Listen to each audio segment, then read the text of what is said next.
always thought I understood love. I thought I lived inside it every day. My name is Ethan Carter, and if you asked me a month ago what my family meant to me, I would have smiled like a fool and said, everything. Back then, I believed we were the lucky ones, the safe ones, the kind of family other people looked at and wished they had. Dad worked long hours, but he still came home with that tired smile that somehow made dinner feel warm.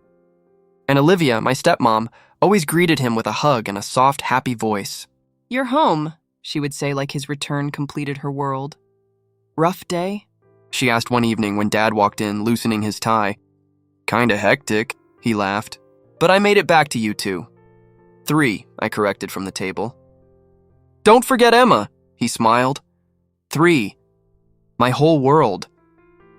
He kissed Olivia's forehead and then bent down to tickle Emma, who screamed and ran around the table. I watched them and felt this strange pride inside me. "We're good, right?" I whispered in my head. "We're really good." Later that night, when Olivia set a perfectly cooked dinner on the table, she looked at me and said, "Ethan, can you grab the juice from the fridge?" "Sure," I jumped up quickly, happy to help. I always tried to be useful. She married my dad when I was 12, and I promised myself I would never make things hard for her. She came into our lives when we were breaking after Mom died. She smiled and glued us together, or at least that's what I used to think. After dinner, when Dad carried a sleepy Emma upstairs, Olivia turned to me. "You did great on your math test, right?" "Yeah, 93. I knew it," she smiled proudly. "You're smart, just like your father." Her praise felt real then. I remember thinking, I am lucky. But sometimes, cracks show before you want to see them. I first noticed the phone thing about 3 months ago. Olivia always kept it near her hand, always face down, always silent. I told myself it was nothing. Everyone is private with phones these days. But every time it buzzed, she would smile this little smile, then clear her throat like she realized she shouldn't be smiling so much. One afternoon, I tried to act casual. "Who keeps texting you?" She didn't even flinch. "Just work stuff, honey." "Must be funny work stuff," I joked, trying to keep the tone light. "You're smiling a lot." "You worry too much," she replied, tapping my shoulder. "You got that from your dad, maybe I did. Or maybe something else inside me knew better before my mind did." Emma ran in, holding her stuffed rabbit. "Ethan, play with me."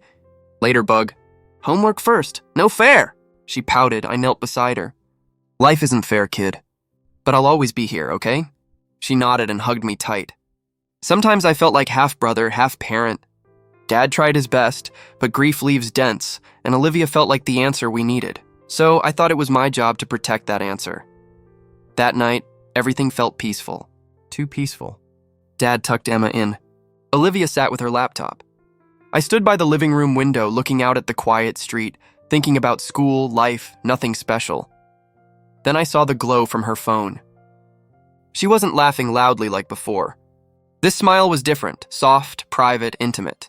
I walked toward her quietly, not to spy, but to join her. As soon as she noticed me, she flipped the phone screen down. My chest tightened. "Mom, everything okay?" She jumped a little, then forced a bright smile. "Of course, dear." "Why wouldn't it be?" I swallowed. Something stung in my throat. Her smile felt off. Too practiced. "Just asking." "You look tired," she said gently. "Go to sleep." "Yeah," I nodded. "Good night." "Good night, Ethan." I walked to my room slowly. My steps felt heavy, like I was carrying a load I didn't understand yet. I lay in bed listening to the faint sound of her phone vibrating again downstairs. I stared at my ceiling, the shadows moving as headlights passed outside. "I'm just overthinking," I whispered to myself. "She's good. She loves him. She loves us." But a voice inside me whispered back, quiet but sharp. "No family is perfect. And smiles can lie." I tried to silence it.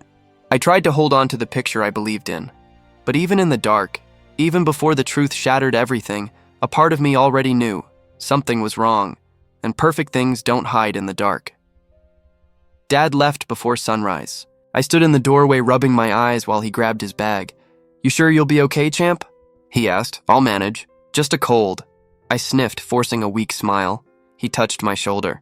"Rest, Olivia will take care of you." "Yeah," I nodded, heart strangely tight. "Travel safe." Olivia hugged him like life would end without him. Call me every night, she whispered. I will. Dad kissed her cheek and hugged me again before walking out. The door shut. Silence fell. Olivia sighed and wiped a fake tear.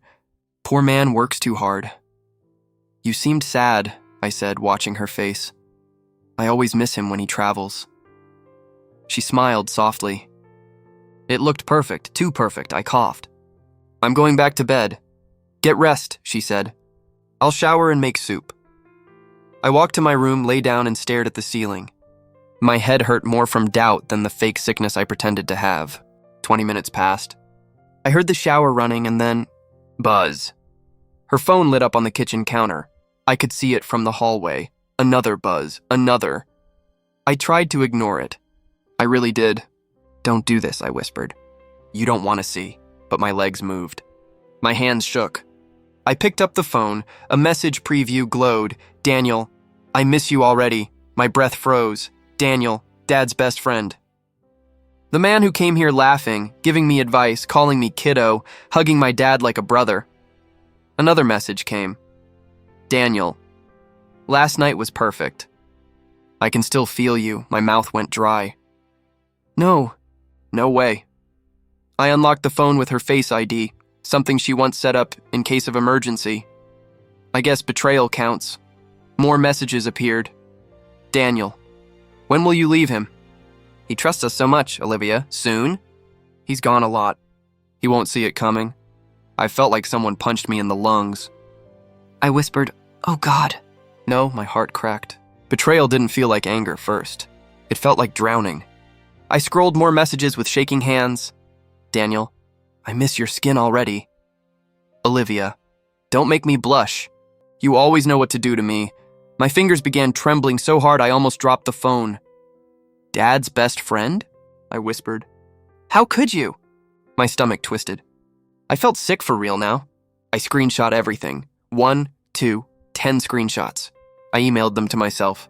My breath came in short bursts. What kind of person smiles in someone's face while stabbing them? I muttered. The shower stopped. Panic hit me. I placed the phone down, same angle, same position. My heart thundered. I ran to the couch and sat, pretending to scroll my own phone, hands shaking uncontrollably. She walked out, towel on her head, humming. Then she saw my face. Ethan? She asked. You look pale. Fever worse? I'm fine. My voice cracked. I cleared my throat. Just tired? She walked closer. Your eyes look strange. Did something happen? No, I forced a yawn. Just sleepy. She studied me. Her eyes scanned my face like she could smell suspicion. You sure? Positive. I looked down so she couldn't see the storm behind my eyes. She smiled sweetly. I'll make soup. Okay. She walked away. I clenched my jaw so hard it hurt. My hands were ice. My chest burned. She hummed as she cooked like she wasn't tearing our family apart. I whispered under my breath, how can someone smile like that? How can someone destroy love and act like an angel? I went to my room and shut the door. I sank to the floor. My head dropped into my hands. Why? I whispered. Why him? Why us? A tear slipped down my cheek before I even noticed. I punched the carpet quietly just to feel something real. I called myself stupid. I wanted to believe in love. I believed in you. My phone buzzed. A message from Liam. Bro, feeling better? I typed note. I don't think anything will be okay again, he replied instantly. That bad? I stared at the screen. I didn't tell him. I couldn't. Not yet, I whispered. Dad will break. Emma will break. I can't just explode. I wiped my face. Think, don't panic. You need a plan. My pulse slowed. Anger started replacing shock. You don't get to destroy him, I whispered. You don't get to laugh in his face. Not after what you two are doing. I walked back out. Olivia smiled at me from the stove. Chicken soup almost done, sweetheart. I nodded. Thanks, she turned away. My face hardened. My voice inside sharpened like a blade. You think you're safe. You think no one sees. But I see you now, and I won't let you win. I went back to my room and lay down, staring at the ceiling again. Only this time the peace was gone forever. The illusion cracked. The truth burned. And I silently promised myself one thing. I wouldn't tell Dad today. No. First, I would make sure he never feels blind again, and she would never see the knife coming. For days I watched her. Every smile she gave felt plastic now. Every love you she said to Dad sounded like poison leaking into our house. She moved around the kitchen like she was some perfect wife, humming and touching his arm. I used to think she was an angel. Now I saw the devil smiling in daylight. Dad poured coffee. "Olivia, this is great," he said, kissing her cheek. She laughed softly. "Only the best for you." I stared at her. She caught my eyes and looked away fast. I knew she felt it, the shift. The truth under my quiet. Dad turned to me. "You okay, son? Still feeling off?" "Just tired," I said. "But I'm getting better," he nodded.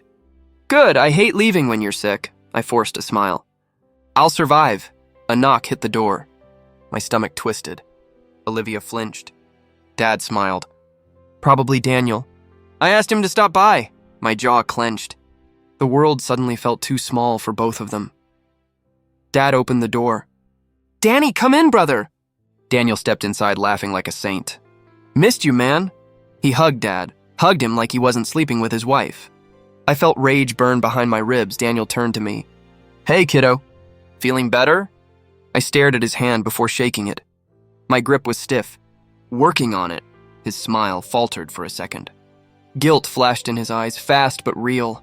Olivia stood behind him, too still, too quiet. Dad clapped his friend's shoulder. "Let's sit." Olivia made pies. "Of course she did," Daniel said, smiling at her like she was his reward. I looked away before I exploded. Dad talked about work, laughing, full of trust. They talked sports. They talked life. And I sat there thinking, I know everything.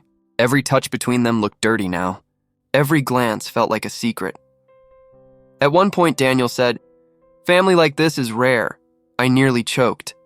Dad nodded proudly. "We are blessed." I wanted to scream, "She's tearing you apart and you don't even know it." I excused myself. "I have homework." Dad gave me a thumbs up. Daniel avoided my eyes. Olivia watched me like she was trying to read my silence. In my room, I sat on the edge of my bed, breathing hard. I whispered, "You'll regret this. Both of you." Later that night, after Daniel left, I found Olivia in the living room folding blankets. Dad was upstairs bathing Emma. I leaned against the wall. "Mom?" She looked up. "Yes?" I walked slowly closer. "Do you love Dad?" For 1 second, one tiny second, her face froze. Panic flickered in her eyes. Then she forced a smile too fast, too bright. "Of course I do." "Why would you ask that?" I shrugged casually. "Just wondered." She laughed nervously. "Silly boy," I smiled back like I believed her. "Yeah, silly," she exhaled with relief. She truly thought I was still blind. Inside my head, I whispered, "One day, you will break the way you broke him." That night, I sat at my desk. I opened a notebook. At the top, I wrote, Step 1, be quiet. Step 2, collect proof. Step 3, destroy them slowly. I stared at the list. My hands shook, not from fear, but purpose. Emma crawled into my room holding her stuffed rabbit. "Ethan, can you tuck me in?" I wiped my eyes fast. "Yeah, bug. Come here." I lifted her onto my lap. "You know I love you, right?" "Yes," she giggled. "You're the best." I kissed her head. "I will always protect you." No matter what, she didn't understand, but she hugged me tight. "You're my hero." I swallowed hard. "I'm trying." After she fell asleep, I went back to my room and called Liam. He picked up instantly. "Yo, what's up?" I breathed shakily. "I saw something I can never forget." His tone changed. "Ethan, what happened?" I covered my mouth. My voice cracked. "I can't tell you yet, but I'm not okay," he swore softly. "Bro, talk to me. I will. Just not now." My throat burned. I just needed someone to hear me breathe.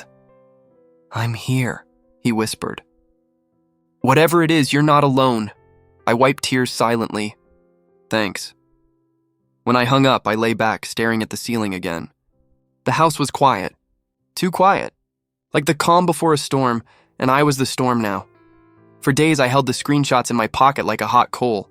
I couldn't burn myself, but I couldn't drop it either. I called Aunt Grace and told her I needed to see her. She opened the door, and when I showed her the messages, she didn't yell. She didn't shout. She just folded me into her arms and cried. "Oh, Ethan," she whispered. "How could she do this to your father?" "She smiled at him every morning," I said. "I thought I was safe. Aunt Grace rocked me gently. You did what you had to do. We can't rush. Your father is fragile. What do we do? I asked. We move like careful hands, she said. Tell no one who will harm him. Get proof. Talk to a lawyer. We walked into Mr. Collins's office the next day. He smelled of old books. He tapped a pen and looked at the screenshots. Good work collecting this, he said. Screenshots can be denied. You need more, phone logs, receipts, witnesses. How long? I asked. As long as it takes, he said. But move fast. Don't confront them unprepared. Could we file something now? I pushed. If you file without solid proof, it could backfire, he said. You need irrefutable links. Emails, transferred amounts, something that ties them clearly. I can do that, I said. I'll get everything. You should also avoid tipping off anyone, he warned. Emotions ruin cases. I left feeling hollow, but with a plan. Back home, I pretended nothing had changed. Olivia made pancakes like every Sunday. Ethan, set the table? She asked, smiling. Sure. I kept calm. Everything okay? Never better, she said, too bright. Your dad called this morning, sounded tired. He sounded okay, I lied. Tell him to rest, she watched me. You really are doing well. I wanted to tell her to stop. I started watching small things. Receipts folded in her purse, voice notes in drafts, gifts without tags, a thread labeled under a fake name. Each piece fit into a bigger picture. One afternoon, Emma climbed on my lap with serious child eyes. Ethan, she said, when Daddy goes away, Mommy gets sad. She whispers on the phone. Sometimes she hides. Really? I asked softly. Yeah, she said, hugging me. I don't like when she whispers. My heart broke. You did the right thing telling me. I'll keep you safe. Will Daddy know? She asked. Soon? I lied. But not yet. We have to be careful. That evening, Mrs. Miller knocked. She leaned close and whispered, Ethan, I saw Olivia and Daniel in the park, kissing. I didn't tell your father. Are you sure? I asked, as sure as I can be. They left together, hugging. I thought it was late to tell you, but then I wondered if anyone else knew. I already have proof, I said, not wanting to reveal the full pile. Mrs. Miller frowned. Proof? What do you mean? Just things I found, I said. Thank you, she patted my shoulder. Call me if you need help. Inside, I felt colder than the November wind. I spread the evidence on my desk, photos, texts, a receipt tied to a fake name. My hands moved with purpose, organizing, labeling, making a map of their lies. Aunt Grace called. Are you sure we should move now? Mr. Collins said we need more proof, I said. I'll get logs and banknotes. Ethan, be careful who you show. This is a wound that could infect family. I know, I said. I won't let him feel it until we can protect him. That night, Emma asked, Will Mommy go away? I don't know, I said. But I promise I'll protect you and Dad. She curled into me. Promise? Promise, I said, when I told Liam about the plan we met in the park. You'll help me if I need you? I asked. Always, he said. But don't do anything illegal, okay? I don't want you in trouble. I won't. Not illegal. Just evidence and truth, he nodded.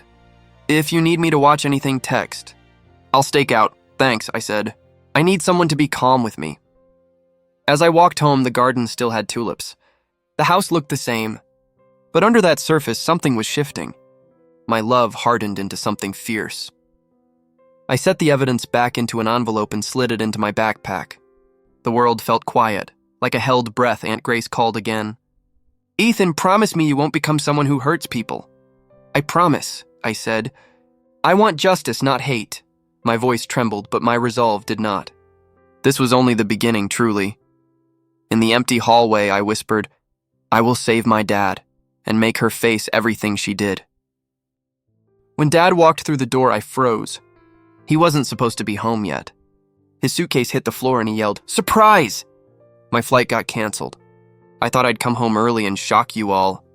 Olivia spun around so fast she almost dropped her phone. You're home? She stuttered. Yeah, he said, smiling. Missed you guys. Her hand slid behind her back like she was trying to hide something. I was just checking emails, she said too quickly.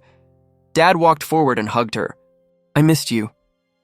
I missed you too, she whispered, shaky. I just stood there watching, feeling like my stomach was made of glass. Dad laughed softly and kissed her cheek. Did I surprise you? You could say that, she breathed. He turned to me. Ethan, why do you look like you saw a ghost? I'm fine, I muttered. Dad stretched. I was thinking we could do dinner together tonight. Something special. Maybe pizza and a movie. Sure, I said quietly. Olivia forced a smile. Of course. I'll get things ready. Dad went to shower. Olivia rushed down the hall to check her phone like it was oxygen. I watched her. She glanced at me, eyes nervous. What? She asked. Nothing, I said.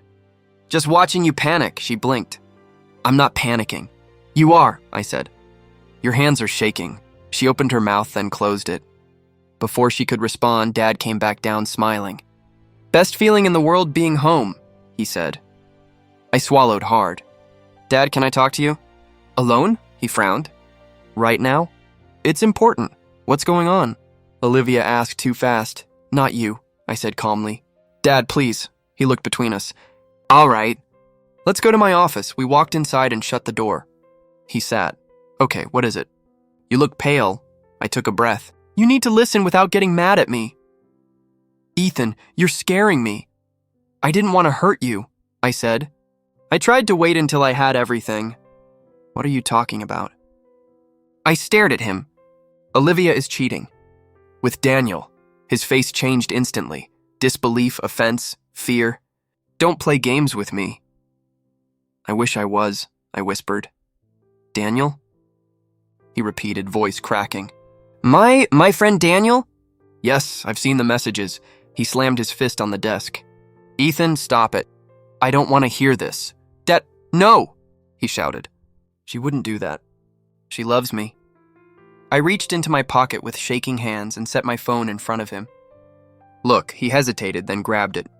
As he read, his face drained of all color. His breathing turned uneven. No. I kept my voice steady. I'm sorry, he whispered. She would never do this. She promised. His hand shook so hard the phone nearly fell. Olivia suddenly walked in without knocking. Hey, what are you guys? She saw the screen. Her face went white. Dad looked up, voice trembling. Olivia, what is this? She froze. What are you talking about? Don't lie, I said. She swallowed, eyes darting. Those aren't, someone edited. Stop, Dad whispered. Please, she burst into tears. I was stressed. I didn't know what I was doing. Stress made you cheat with my best friend? Dad yelled. She sobbed harder. It meant nothing. It was a mistake. I stood still, watching her unravel. Dad clutched his chest like he couldn't breathe. He whispered, When? She stuttered. It just happened. Once. I pulled out the other screenshots and put them on the desk. Not once. Dad's voice cracked like glass. You lied to me. Every day. I felt lonely. She cried. He worked so much. Don't blame me, he snapped, voice trembling. Don't you dare, she sobbed harder. I love you. You love Daniel too, apparently, I said quietly. She turned to me, face twisted. Ethan, you don't understand. I understand perfectly, I said. You broke him. Dad sat down, head in his hands. Why? What did I do to deserve this? I was hurting, she whispered. You hurt him by sleeping with someone else? I said, you hurt all of us. Just then, Emma walked in holding her teddy bear. Why is everyone yelling? No, Dad whispered. Emma, sweetie, go to your room. She looked scared. Mommy? Olivia reached for her, but Dad barked. Don't touch her. Emma started crying. I picked her up. It's okay, I whispered. Come with me. No, wait, Olivia begged. Emma, baby, Mommy, I walked out with Emma and sat with her in the hall. She cried softly. Why is Daddy sad? He's just hurting, I whispered. But I'm here. Inside the office, Olivia kept begging. Please, please, I made a mistake. It meant nothing. I swear it meant nothing. Dad's voice shook. You destroyed our family over nothing. I love you, she screamed. Love doesn't do this, he said, voice broken. There was silence. Then the sound of Dad crying, a grown man crying like a child. It cut me open, deeper than I expected. Emma wiped her face. Why is Daddy crying? Because someone hurt him, I whispered. Will he be okay? She asked. Yes, I lied. He will. After a while, Dad walked out. His face looked like someone had smashed him from the inside. I need air, he whispered. I can't breathe. Olivia reached for him. Let me, he stepped away. Don't, Don't come near me. She collapsed on the floor, sobbing. Please don't leave me. He walked past her, shaking, almost stumbling. I followed him to the door. He stared out into the night like the world was suddenly foreign. He whispered, "Thank you for telling me." "I'm sorry," I said. "I didn't want you to hurt." "I'm glad you told me," he said, voice cracking. "But I feel like I'm dying." I didn't know what to say. I just put my hand on his shoulder. He leaned into it like he couldn't hold himself up. Inside, Olivia cried. Emma hid her face in my chest. Dad wiped his eyes again and again, but the tears kept coming. I felt proud I protected him, and empty. Because betrayal still hurts even when you expect it. Dad sat at the table the next morning, eyes red but steady. Olivia stood across from him, arms crossed like she still had power. "I'm not leaving," she said. "Everyone will talk. It will ruin my reputation." Dad didn't even blink. "Get out," she stepped forward. "We can fix this. We can go to counseling. Think about Emma. Think about us." "There is no us," he said quietly. "Pack your things," she looked at me. "Say something. Tell him we can work through it." I stared right back. "Leave," her voice cracked. "I made a mistake." "You made choices," Dad said. "Now face them." She tried to touch his arm. He pulled away. "Please," he pointed to the door. "Go." She stormed to her phone, dialing frantically. "Daniel, pick up." "Daniel?" Dad stood, snatched the phone from her hand, and blocked the number. "He doesn't get access to this house again," she gasped. "You can't," he tossed the phone back. "I already did." Moments later, Aunt Grace walked in, breath sharp. "Is it true?" she asked. Olivia wiped her eyes. "Grace, please." Aunt Grace shook her head. "Don't, I trusted you. We all did." Olivia's voice cracked. "It wasn't supposed to go this way." "That's what happens when you betray family," Aunt Grace said coldly. Olivia tried one last time. "I deserve forgiveness," Dad whispered. "You deserve consequences." She grabbed her bag, slammed the door, and left. Silence filled the house. Dad sank into a chair like gravity doubled. Aunt Grace hugged me tight. "You did the right thing," she whispered. Dad whispered, "Did I?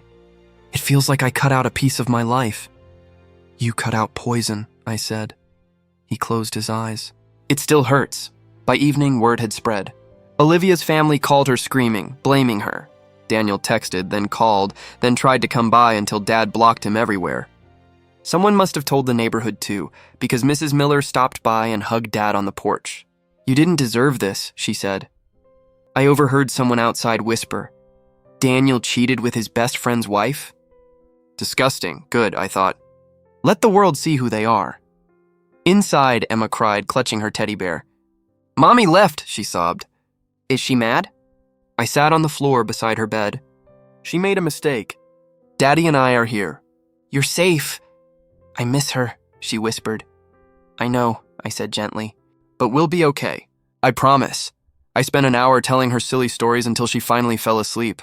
My voice was tired, but her breathing evened, and I felt like maybe I could breathe too. When I walked back out, Dad was staring at old family photos, tea untouched. The house felt too quiet, like the walls were remembering better days. I sat next to him. "You okay?" "No," he said honestly. "But I will be." "We will," I corrected. "I'm here," he exhaled shakily. "Thank you." "We're going to rebuild," I said. "Stronger," he nodded slowly. "I believe you." His phone buzzed. A message from a lawyer. Separation papers ready to sign. Dad read it, inhaled deeply, and nodded with resolve. "It begins." After he signed, he looked both broken and brave. "This is justice," he said softly. "Not revenge." I checked my own phone later. Olivia had texted me, "You ruined everything." I stared at it for a second, then typed back, "No, you ruined yourself." I turned off my phone, leaned back, and listened to the house breathe again. It wasn't healed yet, but the poison was gone, and that was enough for now. Time moved like slow rain. Months passed, and somehow we survived. Our big house became memories, and we moved to a smaller place. It wasn't fancy, but it felt warm. It felt honest. One evening, Dad looked around the living room, toys everywhere, Emma laughing in a blanket fort, and he smiled. A real smile, I thought losing her would break us, he said quietly. I looked at him. But it didn't. He shook his head. Losing lies saved us, I nodded. Truth hurts, but lies kill, he chuckled weakly. You always talk like an old man. I lived a lifetime in a few months, I answered. He put his hand on my shoulder. I'm proud of you. Those words meant more than anything. Weeks later, we sat in Mr. Collins' office again. Papers on the table, final signatures ready. Dad took a deep breath, signed, and exhaled like a weight left his soul. Mr. Collins smiled. It's done. You're free. Free, Dad repeated, almost whispering. We walked outside into sunlight. Dad lifted Emma into his arms. She giggled and kissed his cheek. No more sad days, okay? No more sad days, he promised. Life felt lighter until she came back. Olivia stood on our new porch one afternoon, eyes red, holding flowers she didn't deserve to hold. Can I talk? Dad stepped back, but I stepped forward. What do you want? She swallowed hard. I made a mistake. You made a choice, I corrected. I didn't know what I was doing. You knew exactly what you were doing. Tears rolled down her cheeks. Please, I just want forgiveness. Dad spoke softly. Forgiveness comes with accountability. You ran from both. She looked desperate now. I love you. I love this family. I stared at her. No shaking, no confusion, just clarity. You didn't just betray Dad. You killed a family. Now live with that. She flinched and lowered her head. I deserve this pain. You deserve the consequences, I said. Pain won't fix you. Truth might. She looked up, broken. I wish I could undo it. But you can't, I said gently, but firm. Goodbye, Olivia. She walked away slowly, like every step hurt. Her flowers dropped from her hand onto the porch, petals scattering like the fake promises she once made. Dad closed the door quietly. Emma tugged my sleeve. Was that Mommy? I kneeled beside her. Yes, is she coming back? No, I whispered. But we're okay, Emma hugged me tight. We still have us. Always, I said, hugging her back. That night we sat together on the couch. No fake smiles, no hidden pain. Dad sipped tea, Emma fell asleep on his lap, and I leaned back, breathing easy. Do you ever think about what happened? Dad asked softly. Sometimes, I admitted. But not with hate, just lessons, he nodded. Betrayal didn't destroy us. It showed who loves us, I finished. I looked at my dad and my little sister. A family not perfect, but real. I didn't lose a home, I lost illusions. I didn't lose a mother, I lost a lie, and I saved what mattered.